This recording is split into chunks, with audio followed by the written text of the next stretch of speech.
CM Revanth Reddy Delhi చేరుకున్నారు. మరి కాసేపట్లో పలువురు కేంద్ర మంత్రులను కలవనున్నారు. రాష్ట్రానికి రావాల్సిన నిధులు, ప్రాజెక్టులపై చర్చించనున్నారు. సాయంత్రం జలశక్తి మంత్రి సిఆర్ పాటిల్ కలిసే అవకాశం ఉంది. అదేవిధంగా పార్టీ హైకమాండ్ ను కూడా రేవంత్ రెడ్డి కలవనున్నారు. తాజా రాజకీయ పరిస్థితులను వివరించనున్నారు.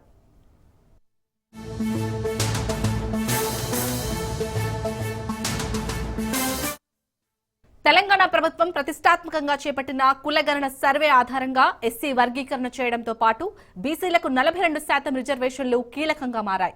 బీసీ రిజర్వేషన్ల బిల్లును త్వరలో మొదలయ్యే బడ్జెట్ సమావేశాల్లో అసెంబ్లీలో ప్రవేశపెట్టి ఆమోదముద్ర వేసేందుకు సర్కార్ నిర్ణయం తీసుకుంది. అనంతరం ఆ బిల్లుకు చట్టబద్దత కల్పించేందుకు రేవంత్ ప్రభుత్వం పావులు కలుపుతోంది. ఈ నెల 10న ప్రారంభం కానున్న పార్లమెంట్ సమావేశాల్లో బిల్లుకు ఆమోదం తెలిపేలా పలువురు కేంద్ర మంత్రులను, ఇతర పార్టీల నేతలను సీఎం రేవంత్ రెడ్డి కలిసి ప్రత్యేక వినతి చేయనున్నట్లు తెలుస్తోంది.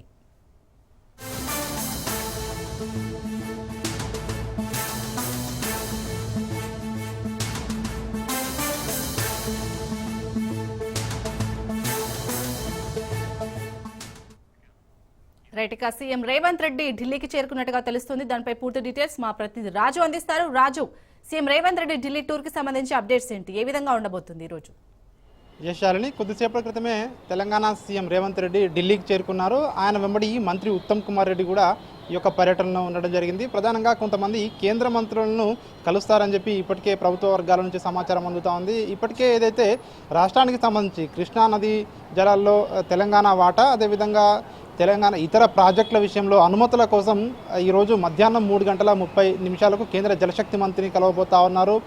అదేవిధంగా ఈయన భేటీ తర్వాత మధ్యాహ్నం 3:30 తర్వాత రాష్ట్రానికి సంబంధించిన పలు ప్రాజెక్టులకు సంబంధించిన అనుమతులను కూడా మంత్రి ముందు పెట్టే అవకాశం కనిపిస్తూ ఉంది. ఎందుకంటే చాలా కాలంగా కూడా పెండింగ్లో కొన్ని ప్రాజెక్టుల అనుమతులు ఉన్నాయని చెప్పేసి ప్రభుత్వం చెప్తా ఉంది.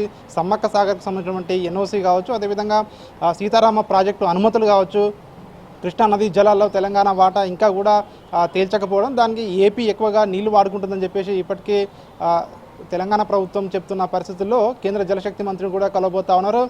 అనంతరం ఎవరైతే అందుబాటులో ఉంటారో ఇంకా ఒకరిద్దరు కేంద్ర మంత్రులను కూడా కలిసే అవకాశం ఉంది అని చెప్పి చెప్తా ఉన్నారు. ఇప్పటికే ఏదైతే రాష్ట్ర ప్రభుత్వం అత్యంత ప్రతిష్టాత్మకంగా తీసుకున్నటువంటి కుల గణన ఏదైతే ఉందో, కులగణన ద్వారా బీసీ రిజర్వేషన్లు కావచ్చు, అదేవిధంగా ఎస్సీ వర్గీకరణ కావచ్చు, ఈ రెండింటిని కూడా రాష్ట్ర అసెంబ్లీలో ప్రవేశపెట్టి చట్టబద్ధత చేసి వాటిని కేంద్ర ప్రభుత్వానికి పంపే అవకాశం కనిపిస్తూ ఉంది. ఈ బడ్జెట్ సమావేశాల్లో ఇప్పటికే జరుగుతూ ఉన్నటువంటి బడ్జెట్ సమావేశాల్లోనే వాటిని ప్రవేశపెట్టి కేంద్ర ప్రభుత్వం ఆమోదించాలని చెప్పేసి దీనికి సంబంధించి పలువురు కేంద్ర మంత్రులకు కూడా విన్నపాలు చేసే అవకాశం మనకైతే స్పష్టంగా కనిపిస్తూ ఉంది. అనంతరం పార్టీ పెద్దల్ని కూడా రేవంత్ రెడ్డి కలవబోతా ఉన్నారని తెలుస్తూ ఉంది. ఏఐసీసీ పెద్దలను ప్రధానంగా ఇప్పటికే రాష్ట్రంలో ఉన్నటువంటి తాజా రాజకీయ పరిస్థితులు, అదేవిధంగా ప్రభుత్వ ఇటు పార్టీ పనితీరును కూడా పార్టీ అధిష్టానం ముందు వెల్లడి చేయబోతా ఉన్నారు. ప్రధానంగా ఇప్పటికే ఏదైతే ఎమ్మెల్యే కోట, ఎమ్మెల్సీలకు సంబంధించి నోటిఫికేషన్ ఈరోజు విడుదల కావడం జరిగింది. 5 ఖాళీలకు సంబంధించి నోటిఫికేషన్ విడుదలైంది. కాంగ్రెస్ పార్టీకి 3 నుంచి 4 స్థానాలు వచ్చే అవకాశం కనిపిస్తూ ఉంది.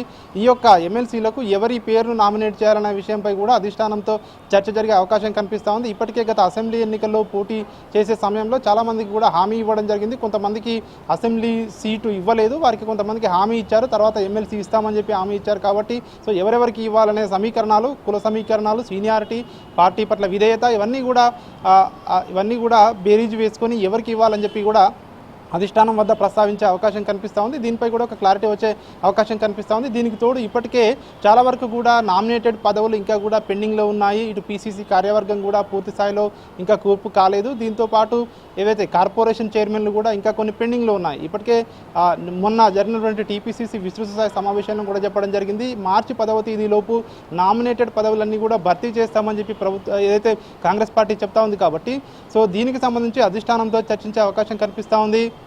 ఇంకా 6 మంత్రి పదవులు కూడా ఖాళీగా ఉన్నాయి. సో వీటిపై కూడా ఈరోజు చర్చకు వచ్చే అవకాశం కనిపిస్తూ ఉంది. ఈ 6 మంత్రి పదవుల్లో ఎవరికి ఇవ్వాలనే దానిపై గత కొంతకాలంగా కూడా ఇప్పటికే అధిష్టానం మల్లగుల్లాలు పడుతూ ఉంది. దీనిపై కూడా ఒక క్లారిటీ వచ్చే అవకాశం ఉన్నట్టుగా కూడా ఇటు కాంగ్రెస్ పార్టీ వర్గాల నుంచి సమాచారం అందుతూ ఉంది. ఏదేమైనప్పటికీ ఏదైతే ఎమ్మెల్సీ అభ్యర్థులకు ఎవరిని పేరును సూచించాలనే దానిపై కూడా అధిష్టానంతో చర్చ జరిగే అవకాశం కనిపిస్తూ ఉంది. నామినేటెడ్ పదవులు, అదేవిధంగా ఇప్పటికే రాష్ట్రంలో ఏదైతే కులగణనకు సంబంధించి ఈ వీక్లోనే రాష్ట్ర అసెంబ్లీలో దీన్ని తీర్మానం చేసి బీసీలకు 42% రిజర్వేషన్లకు సంబంధించి చట్టబద్ధత చేయడం, అదేవిధంగా ఆ ఎస్సీ వర్గీకరణను కూడా అసెంబ్లీలో ఆమోదం తెలిపి ఈ బీసీ వర్గీకరణకు సంబంధించి కేంద్ర ప్రభుత్వానికి తీసుకెళ్లే విషయంలో ఎట్లాంటి వ్యూహంతో ముందుకెళ్లాలనే దానిపై కూడా ఇటు పార్టీ అధిష్టానంతో రేవంత్ రెడ్డి చర్చలు జరిపే అవకాశం అయితే మనకు కనిపిస్తోంది. మొత్తానికి ఈ రోజు సీఎం రేవంత్ రెడ్డి బిజీగా ఉండనున్నారు ఢిల్లీలో. రైట్ రాజు, ఎన్ని రోజులు ఢిల్లీ పర్యటన ఉండబోతుంది సీఎంది? అలాగే సీఎం వెంట ఎవరెవరు ఉన్నారు? ఇప్పటికైతే అధికారికంగా ఎక్కడ కూడా ప్రకటించలేదు. ఈ రోజు రాత్రితో ముగుస్తుందా లేదంటే రేపు కూడా కంటిన్యూ అవుతుందా అనేది ఇంకా కూడా క్లారిటీ లేదు. కానీ ఈరోజు సాయంత్రం ఏఐసీసీ పెద్దలను కలవనున్నారని తెలుస్తూ ఉంది. ఈ రోజు ఒకవేళ ఏఐసీసీ పెద్దలందరినీ అపాయింట్మెంట్ ఇచ్చిన వాళ్ళందరినీ కలిస్తే ఈ రోజు వెనుదిరిగే అవకాశం ఉంటుంది, లేదంటే రేపటికి కూడా అంటే ఈ యొక్క షెడ్యూల్ కొనసాగే అవకాశం అయితే కనిపిస్తూ ఉంది. ఇక దీనిపై ఎక్కడ కూడా అధికారికంగా ఇంకా ప్రకటన అయితే సీఎంఓ నుంచి వెలువడలేదు. మొత్తానికి ముఖ్యమంత్రి వెంబడైతే మంత్రి ఉత్తమ్ కుమార్ రెడ్డి అయితే ఢిల్లీకి వెళ్ళడం జరిగింది. ప్రస్తుతం డిప్యూటీ సీఎం అయితే జైపూర్లో ఉన్నారు. ఆయన జైపూర్లో సింగరేణికి సంబంధించినటువంటి ఆ రాష్ట్రంతో ఎంఓయూ కుదుర్చుకునే ఏదైతే అధికారిక కార్యక్రమంలో ఆయన పాల్గొనబోతా ఉన్నారు. సాయంత్రం అక్కడి నుంచి నేరుగా ఆయన కూడా డిప్యూటీ సీఎం ఢిల్లీకి వెళ్ళే అవకాశం ఉన్నట్టుగా కూడా చెప్తా ఉన్నారు. సాయంత్రం ఏఐసీసీ పెద్దలను కలిసి రాష్ట్రంలో ఉన్న పరిస్థితులు, అదేవిధంగా రాష్ట్రానికి నూతనంగా ఏఐసీసీ ఇన్ఛార్జిగా వచ్చినటువంటి మీనాక్షి నటరాజన్, అదేవిధంగా వీటన్నిటిపై కూడా చర్చించే అవకాశం కనిపిస్తూ ఉంది. రాష్ట్రంలో ఏ విధంగా ముందుకు వెళ్ళాలి, ఇప్పటికే ఏవైతే ఇచ్చిన హామీలను ఒక్కొక్కటిగా ఏ విధంగా అమలు చేస్తూ ఉన్నాము, రాబోయే రోజుల్లో ఏ విధంగా అమలు చేయబోతా ఉన్నాం, అదేవిధంగా పార్టీని మరింత స్ట్రెంథన్ చేయడానికి ఎట్లాంటి చర్యలు తీసుకోవాలన్న దానిపై కూడా అధిష్టానం పెద్దలు రాష్ట్ర నేతలకు ఒక దిశానిర్దేశం అయితే చేసే అవకాశం కనిపిస్తూ ఉంది. Right, thank you Raju.